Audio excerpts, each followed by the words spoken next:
8절부터 11절 말씀입니다. 요한계시록 2장 8절로 11절 말씀.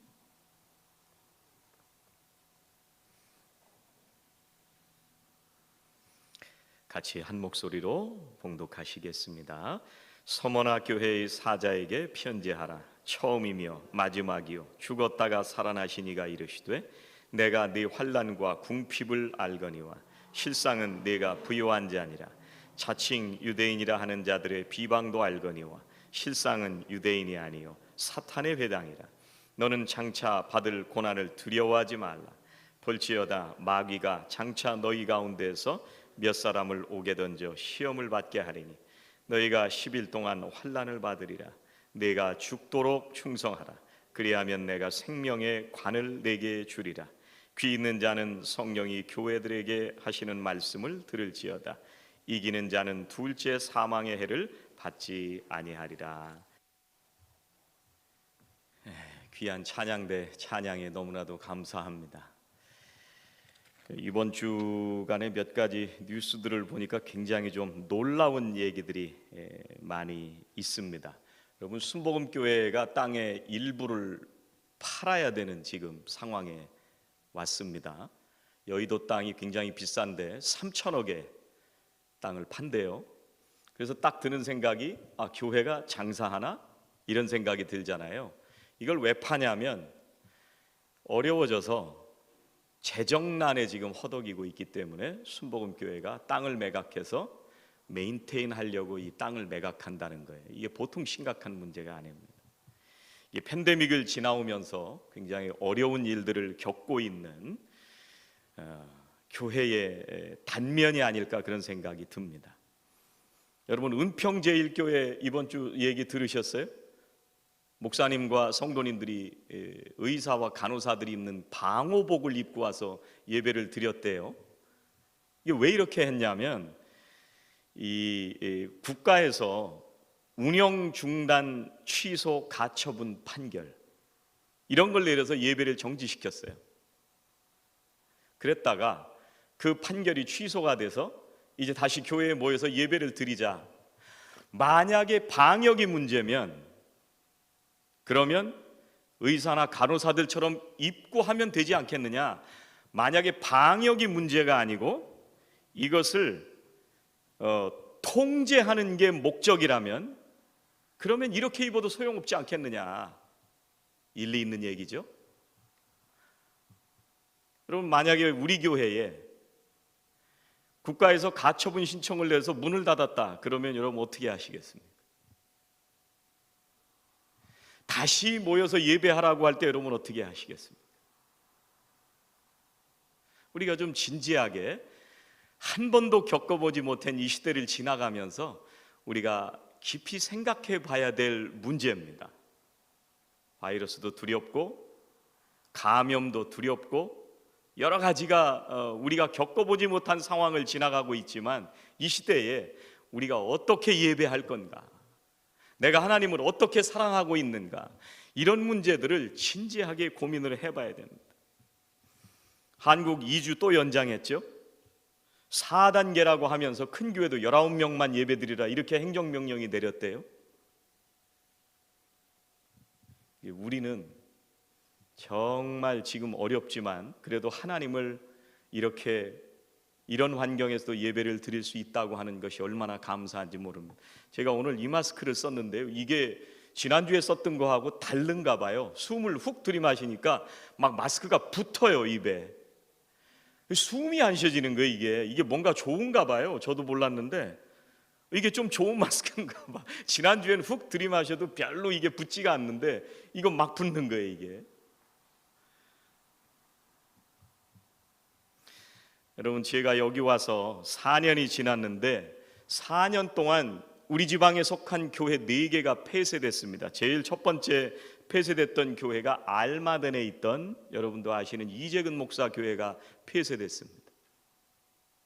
두 번째 교회는 산타로사에 있는 교회가 폐쇄됐습니다. 세 번째 교회는 오클랜드에 제가 학부 때부터 굉장히 가깝게 지내던 형처럼 지내던 형이 있었는데 이 오클랜드에서 교회가 폐쇄됐습니다. 마지막은 여러분 너무나 잘 아시는 단빛교회가 폐쇄됐습니다. 김용규 목사님. 지난주에 무슨 얘기가 있었냐면, 지난주에 산타크루즈 사랑교회, 여러분 이 산타크루즈 사랑교회 아시죠? 정한옥 목사님이 개척을 했는데 그 교회가 두 목사님을 지나고 목사님이 사임하고 떠나시게 되면서 이 교회를 폐쇄해야 되냐 하는 문제가 우리 지방의 주제로 논의하게 됐습니다.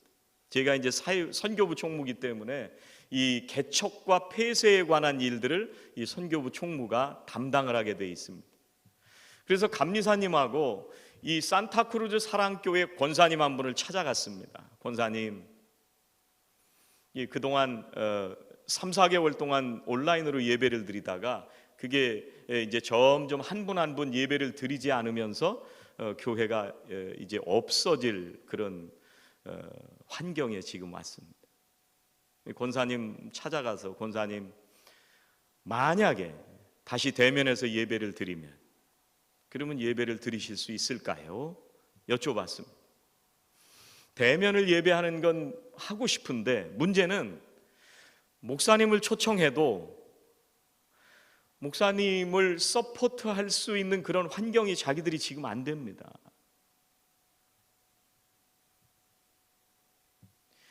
그렇게 얘기를 하면서 얼마나 안타까운지 몰랐습니다. 금요일 날 다녀왔는데, 여러분 팬데믹이 지나가면서 초대형 교회뿐만 아니라 작은 교회뿐만 아니라 정말 없어지는 교회까지, 이게 우리가 지금 겪어보지 못했던 큰 박해와도 같은, 박해 아닌 박해와도 같은 시대를 지나고 있습니다. 마스크를 쓰고 예배 드려야 되고 심지어는 방호복을 입고까지 예배를 드리는 웃지 못할 그런 환경 속에서 우리가 예배를 드리고 있습니다. 여러분, 이 시대에 우리는 어떻게 예배를 드려야 되겠습니까? 여러분, 이게 우리는 이런 정도의 환경인데요, 누가 예배 드린다고 죽이지는 않잖아요. 근데 오늘 말씀에 읽은 이 서문학교회는 예수 믿는다고 얘기하면 죽이던 시대입니다. 그래서 초대교회의 사도들과 성도들이 정말 환난과 핍박 속에서 예배를 드리면서 살았는데, 그리스도를 믿는다고 하는 것은요, 이 세상에서 자기들이 돈 잘 벌자고 하는 얘기도 아니고 자기들이 평안하자고 하는 얘기도 아니고, 아니 예수 믿는 거 말고 황제가 나의 주님이십니다라고 한 번만 고백하면 되는데 이거 안 하고 죽겠다는 얘기예요. 예수 믿는 것 때문에 인생은 점점 더 고달퍼졌습니다. 그것을 오늘 말씀에서 뭐라고 말씀하시냐면 궁핍과 비방이다, 이렇게 말씀하고 있습니다. 궁핍과 비방. 여러분, 이 서문학교회가 어디에 있냐면 지금도 이 도시가 남아 있는데 이즈미르라고 하는 도시인데, 이게 터키에서 이스탄불하고 앙카라하고 손꼽는 3대 도시 중에 하나입니다. 이즈미르, 지금도 있는 도시입니다. 지금 이름이 이즈미르예요. 옛날부터 건포도, 포도주, 대리석 이런 거를 수출해서 아주 부유한 그런 도시입니다. 사도 요한이 이 글을 쓸 때요, 그 당시 도시에 정말 문명이 발전했던 이 서머나라고 하는 도시 속에 아시아에서 가장 큰 공중극장까지도 가지고 있던 이 도시 속에, 거기에 뭐가 만들어졌냐면 황제를 숭배하는 신전이 제일 처음 만들어진 도시입니다. 그래서 이 서머나에서 만들어진 동전에다가 뭐라고 썼냐면, 아름다움과 크기에 있어 아시아에서 제일 가는 도시, 동전에다가 이렇게 쓸 정도로 정말 대단한 도시였습니다.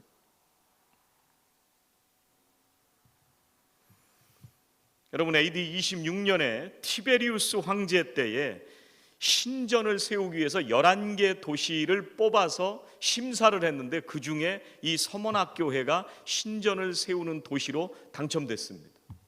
그럴 정도로 아름답고 부유한 도시입니다. 여러분, 이 도시 속에 지금도 그렇지만 누가 상권을 잡았느냐면요, 유대인들이 상권을 잡았습니다. 여러분, 길드라는 거 들어보셨어요? 길드? 이게 상인들의 조합입니다. 여기에 들어가야만 장사를 할 수가 있어요. 여기서 허가를 안 해주면 장사할 수 있는 허가를 낼 수가 없습니다. 근데 이 길드에 들어가는 방법이 굉장히 쉬운데 한 가지인데 뭐냐면 황제가 나의 주님이십니다라고 고백만 하면 돼요. 그런데 초대교회 성도들이 이걸 안 해가지고 길드에도 못 들어가고 장사도 못하니까 죽을 지경이 된 거예요. 이 시대를 살아가고 있는 우리들이 지나왔던, 그리고 지금도 지나가고 있는 그런 심각한 상황 속에 이 서문학교의 성도들이 죽어도 나는 황제를 나의 주님이라고 고백 못하겠다, 그러다 죽은 거예요. 오늘 말씀에 유대인들의 비방 이렇게 얘기를 하는데요, 유대인들이 고소를 한 거예요. 이 기독교인들 황제를 신이라고 고백을 안 한다, 잡아가라. 유대인들이 고발을 한 거예요, 기독교인들을.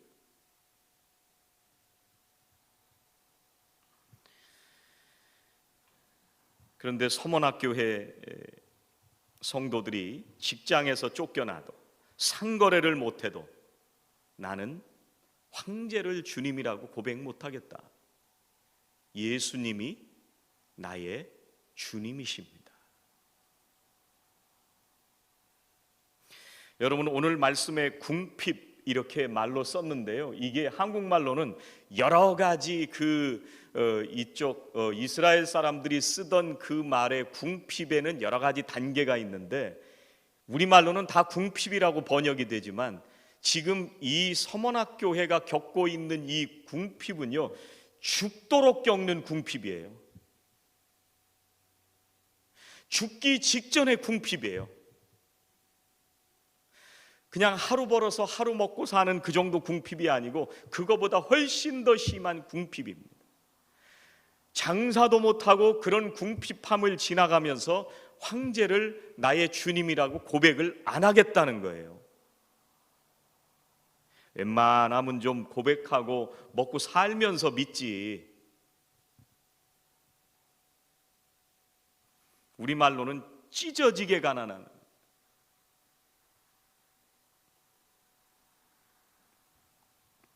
이것뿐만이 아닙니다. 예배드리다가 발각되면요, 십자가에 죽이거나 화형을 시켰습니다. 콜로세움에 잡혀가서 사자밥으로 죽어갔습니다. 가지고 있는 주택 이런 모든 것들이 이 이방인 폭도들이 와가지고 발견되는 대로 다 그냥 약탈해가고 파괴했습니다. 일터에서 따돌리고 일자리도 주지도 않고.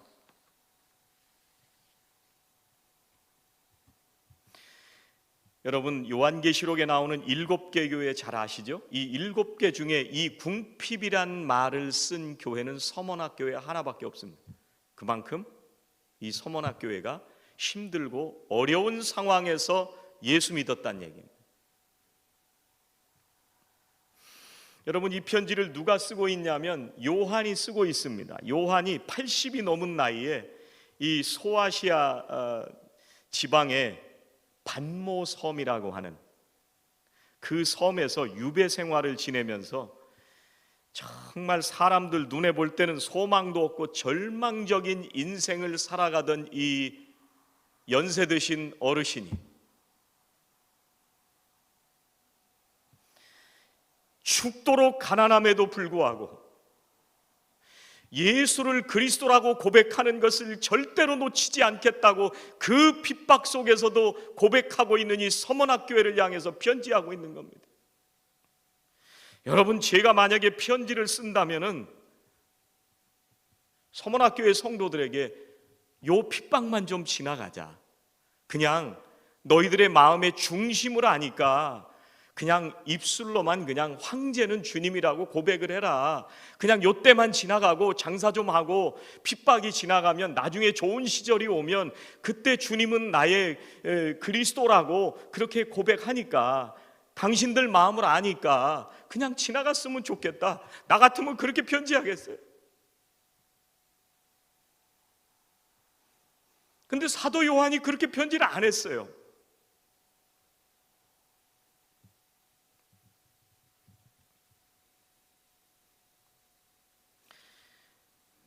여러분, 이 서머나교회의 박해는 그대로 계속되었는데요, 이 성도들의 시선은 죽음에 초점이 맞추어져 있었던 것이 아니라 오늘 생명의 관을 내게 주리라 말씀하시는 하나님의 말씀에 초점이 맞춰져 있었습니다. 여러분, 우리가 살아가는 이 세상에서의 고난이 오늘 말씀해 보면 10일 정도 된다 이렇게 말씀하세요. 10일이라고 하는 진짜 열흘 만에 끝나는 박해가 아니고요, 계속 되는 박해지만 이 땅에서 겪는 박해는 잠깐이다 그 말씀에, 여러분 박해를 우리가 태어나면서부터 죽을 때까지 박해를 받으면 몇 년 동안 박해를 받을 것 같으세요? 100년 박해를 받는 겁니다. 100년. 우리가 지금 팬데믹을 지나오면서 1년 반의 세월 동안 얼마나 답답하고 괴롭습니까? 예배를 사모하고 예배드리고 싶은데 그런 환경들이 되지 않고 우리가 얼마나 이 고통의 시간들을 지금 지나왔어요. 성도들을 만나서 같이 밥 먹고 교제를 나누면 얼마나 기쁘고 감사와 은혜가 넘치세요. 근데 못하고 지금까지 지내왔습니다. 분명히 하나님께서 이 시간을 지나오게 하신 하나님의 뜻이 있을 것입니다.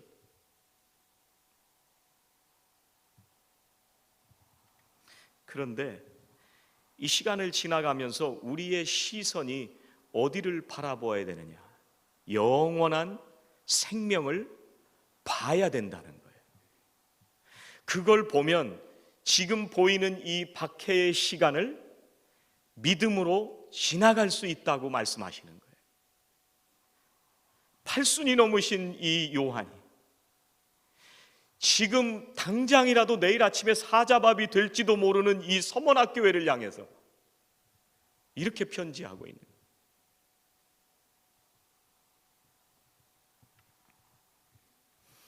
여러분, 우리가 무엇을 봐야 하고 무엇을 들어야 하고 우리가 무엇을 생각하느냐에 따라서 우리의 삶과 우리의 신앙은 분명히 달라집니다. 우리가 뭐에 집중하느냐에 따라서 우리가 고난을 잘 지나가기도 하고 고난 속에서 헤매기도 합니다. 우리가 주변에 많은 사람들을 볼 때가 있습니다. 처음에는 충성스러운 것 같은데 조금만 시련이 와도 믿음을 저버리는 사람들을 볼 때도 있습니다. 여러분, 이 시련이라고 하는 것이 오늘 이 서머나교회가 겪고 있는 궁핍과 비방이라고 하는 것이 정말 우리들 나름대로 겪을 때는 굉장히 주관적인 얘기입니다. 어떤 때는 내 자신이 겪고 있는 어려움일 수도 있고, 내가 기도하던 일들이 이루어지지 않을 때 우리는 고난이라고 생각할 때도 있고, 육신의 질병과 또 자녀들의 문제로 우리가 기도하는데 하나님께서 그 문제를 해결해 주지 않을 때 우리들은 그것이 고난으로 다가올 때도 있습니다.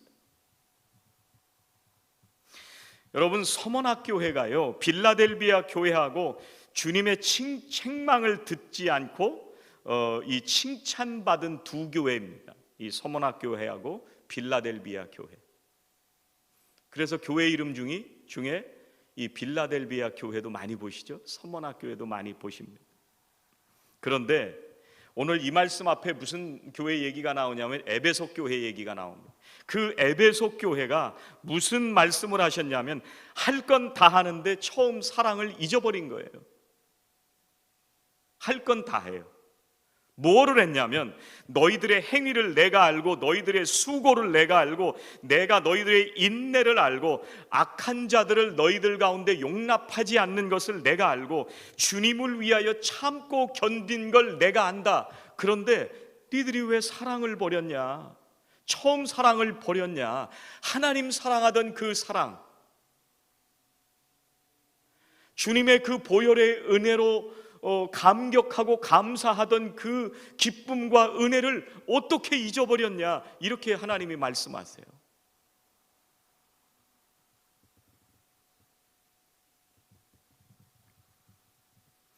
서머나교회는 심한 환난 속에서도요, 믿음을 끝까지 지켰던 교회가 서머나교회입니다. 여러분, 오늘 이 시대를 살아가는 우리들에게 정말 중요한 도전이 아닐 수가 없습니다. 우리가 겪는 수많은 고난들이 있습니다. 개인적인 고난, 교회가 겪는 고난, 가정이 겪는 고난, 수많은 고난들이 있는데 그 상황에서 나는 과연 신실한 믿음을 지키면서 살아갈 수 있을까? 하나님께서 요한을 통해 말씀하시는 것은 무엇라고 말씀하시느냐면요, 내가 죽도록 충성하라. 그리하면 내가 생명의 면류관을 내게 주리라. 주님, 지금까지 죽겠는데, 지금까지 힘들고 고통스러운데, 아니 주님 여기서 더 충성하라고요? 죽기까지 충성하라고요? 지금 죽기 일보 직전인데요. 지금 안 그래도 사자밥이 되고 있는데요.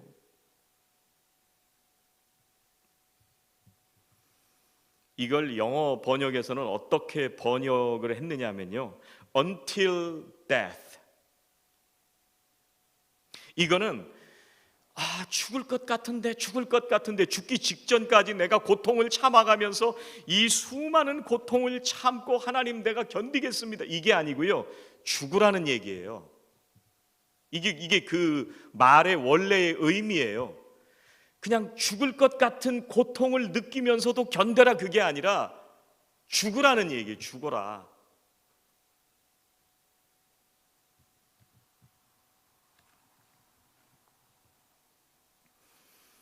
지금 하나님께서 하시는 말씀은 에베소 교회의 모습을 보면서 서머나교회 성도들에게 네 주변에 믿음 있다는 사람들 다 변했다, 예수를 그리스도라고 고백한다던 에베소 교인들 다 죽었다, 예전에 충성하고 열심히 하더니 이제는 하기도 귀찮고 다 피하고 싶어 한다. 그런데 너는 죽어라. 그러면 생명의 면류관을 주겠다.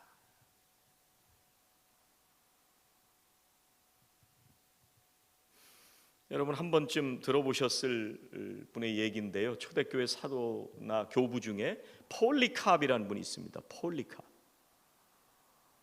이분이 요세푸스라는 사람은 일반 역사에도 나오는 역사가에도, 실제로 나오는 요세푸스라는 사람은 실제 인물인데, 이 사람이 폴리캅이라는 사람에 대해서 기록을 해놨습니다. 그러니까 이거는 실제 역사예요. 근데 뭐라고 얘기를 했냐면, 이 노예 소년이 고발을 해가지고요, 폴리캅이 감옥에 가게 됐습니다. 그래서 죽게 됐는데 이 폴리캅이 2시간만 달라.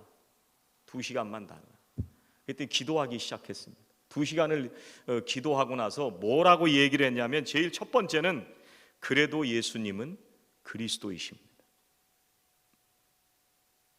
두 번째는 뭐라고 얘기를 하냐면, 여러분도 예수를 믿으시기 바랍니다.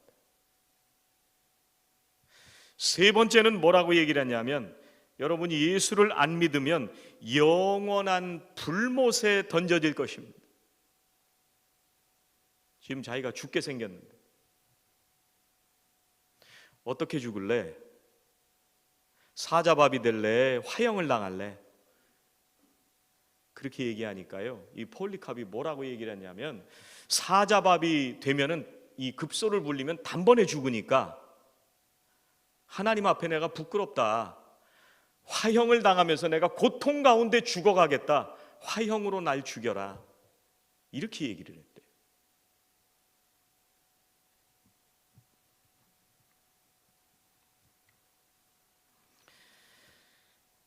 하나님께서 이 서머나 교회를 칭찬하시고 축복하십니다. 환난과 이 궁핍 가운데 정말 부요한 자의 믿음으로 살았습니다. 하나님 앞에 충성하는 모습으로 살았습니다. 여러분, 죽도록 충성하라. 오늘 이 시대에 죽을 일이 있으신가요?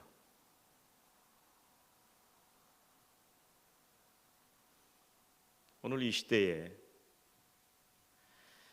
저는 죽도록 충성하라고 하는 말씀이 대단한 일들을 해서 우리가 하나님 앞에 죽도록 충성하는 것이 아니라 저는 끝까지 하는 것이 충성이라고 생각이 됩니다. 오늘 말씀을 묵상하면서 끝까지 하는 거다. 끝까지. 우리가 믿지 않는 사람 돌보다가요, 지칠 때도 있습니다. 정말 괴로울 때도 있습니다. 변하지도 않고 내 말을 받아들이지도 않고 정말 계속 쏟아부어도 그냥 밑빠진 독에 물 붓는 것 같은 그런 사역을 할 때도 있습니다. 그런데도 끝까지 하는 것, 이게 죽도록 충성하는 것. 여러분, 우리가 어떤 사람을 섬긴다고 할 때 우리가 좋은 마음으로 기분 좋게 섬기기 시작했는데 나중에 변해서 우리가 처음 사랑하던 그 사랑으로 섬기지 못하고 나중 가서 내 마음이 변하지 않고 끝까지 사랑한다면 그게 죽도록 충성하는 겁니다. 저는 이 시대에 죽도록 충성하는 것은 어떻게 충성하느냐? 시간을 잘 쓰는 것이 죽도록 충성하는 겁니다.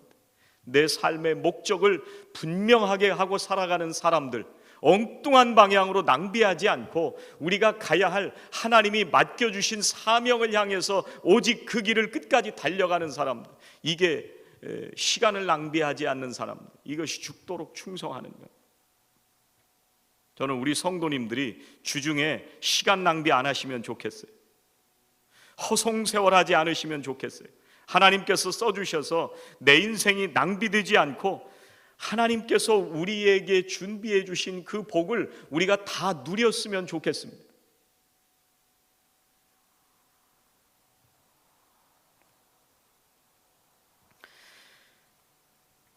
그래서 충성은요, 시간이 지나 봐야 아는 것입니다. 충성은 시간이 지나 봐야.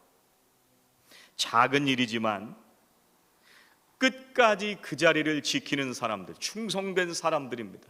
우리 눈에 보이지 않을 수도 있습니다. 그런데 하나님이 나를 부르셔서 그 직분을 맡기셨다면 그 일을 끝까지 하면 죽도록 충성하는 것. 여러분, 누군가 저에게 그런 얘기를 할 수가 있습니다. 제가 늘 이런 걸 두려워하는데, 뉴욕에서 목사님은 참 열정이 있는 목사님이십니다. 4년이 지나고 뉴욕 교인들이 와가지고 내 모습을 보면서 목사님 옛날엔 참 열정이 있었는데 안 그러네? 이런 얘기 들을까 봐 저는 겁납니다.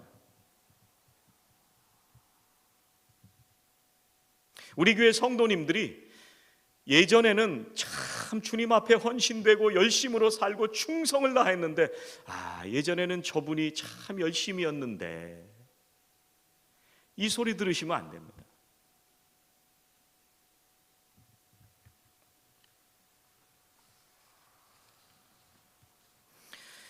여러분, 제가 뉴욕에 목회하던 곳은 맨하탄으로부터 1시간 정도 떨어진 지역이에요. 그래서 조금 좀 외진 지역입니다. 그래서 한인들이 그렇게 많지 않은 지역이에요. 이민을 일찍 왔던 분들 가운데 한인들이 그쪽 지역에 우연히 많은 사람들이 이제 자리를 많다고 해봐야 뭐 얼마 되지도 않지만 자리를 잡게 되면서 교회를 설립하게 됐는데, 누구를 모셨냐면 최홍석 목사님이라는 분을 모셨어요. 아실까 모르겠어요. 감리교회 오래 계셨으면 이분이 돌아가셨는데 부흥사기 때문에 이 아현동에 북성교회라고 있어요. 아현중앙감리교회 더 언덕 위에 판자촌 지역에 세워졌던 북성감리교회가 있습니다. 그 교회 목사님이셨는데, 이분이 이 뉴욕에서 교회를 개척한다니까 어디서부터 왔냐면 보스턴에서부터 온 거예요. 여러분, 목사님 설교 좀 해주세요. 한 달은 할 수 있어요. 여러분, 보스턴서부터 우리 동네까지 안 쉬고 달리면 4시간입니다. 젊은 애들이 90마일, 100마일 달리면 3시간 반 만에 끊는다는 게 보스턴서 우리 동네예요. 근데 이분이 아침에 일찍 예배를 끝내고 4시간 거리를 달려가지고 와서 여기서 오후에 예배를 드리는 거예요. 이거를 4년을 넘게 했습니다. 이런 열정을요,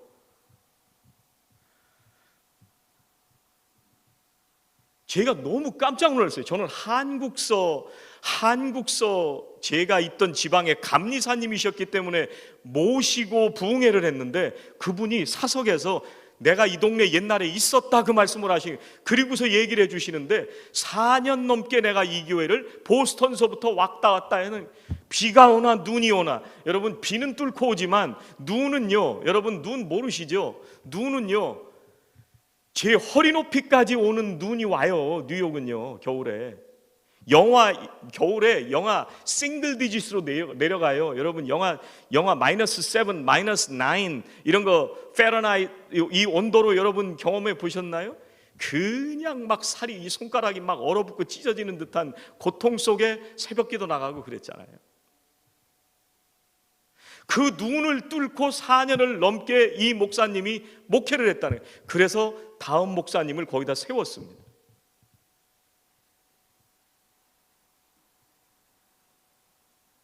충성은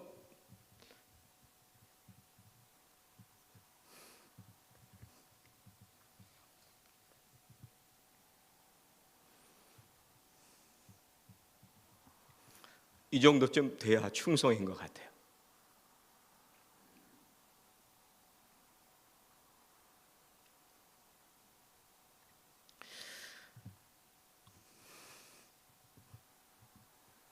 여러분이 서머나라는 말은요, 미르, 이즈미르가 지금 오늘 이 시대의 이 도시 이름이라고 그랬잖아요. 미르, 이게 몰약 이런 말입니다. 동방 박사가 아기 예수를 경배하면서 드렸던 예물 중에 하나가 몰약입니다. 이게 어느 때 쓰냐면 집안에 냄새 나는 걸 없앨 때, 그리고 죽은 시체에게 뿌리는 것이 이 몰약입니다. 여러분, 엄청난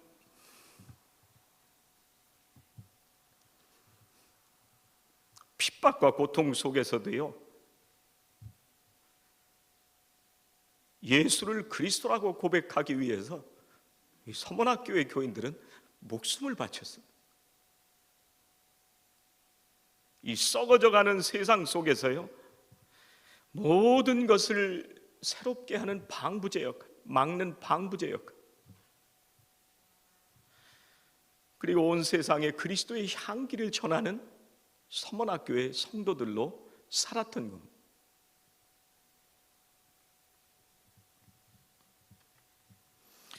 초대교회 교부 중에 이 터툴리안이라고 하는 분이 있습니다. 이분이 무슨 얘기를 했냐면, 교회의 씨는 순교자의 피로 자란다, 그렇게 얘기를 했습니다. 교회는 순교자의 피를 통해서 자라는 것입니다. 오늘 주님을 그리스도라고 고백하면서 주님 앞에 나와 예배하는 사랑하시는 우리 모든 성도님들이 우리에게 주실 생명의 면류관을 바라보면서 오늘 우리에게 다가오는 어떤 환경 속에서도 이 세상의 환경을 바라보는 것이 아니라 주님을 바라보는 시선을 끝까지 놓치지 않고 매일매일 이 땅에 그리스도의 거룩한 향기를 드러내는 우리 성도님들 다 되시기를 주의 이름으로 축원합니다. 기도하시겠습니다. 주님, 오늘도 저희들을 불러주시니 감사합니다. 예수 때문에 내가 생명을 얻었고 하나님의 그 사랑 때문에 오늘도 주님 앞에 나와 예배합니다. 박해를 지나가며 죽음을 눈앞에 두면서도 두려움 없이 예수를 그리스도라고 고백했던 서머나 교회 성도들에게 죽도록 충성하라, 생명의 면류관이 너희들의 것이다 약속하셨던 주님의 그 음성이 오늘 이 시대를 살아가는 우리 모든 예배하는 성도님들의 심령 속에 가슴 깊이 들려질 수 있도록 축복하여 주시옵소서. 이 시대의 서머나 교회 성도들이 되어서 이 땅에 부패하는 것을 막으며 이 땅에 그리스도의 생명, 그리스도의 복음을 향기를 만천하에 전하는 저희들 모두가 되게 하여 주시옵소서. 예수님의 이름으로 기도하옵나이다. 아멘.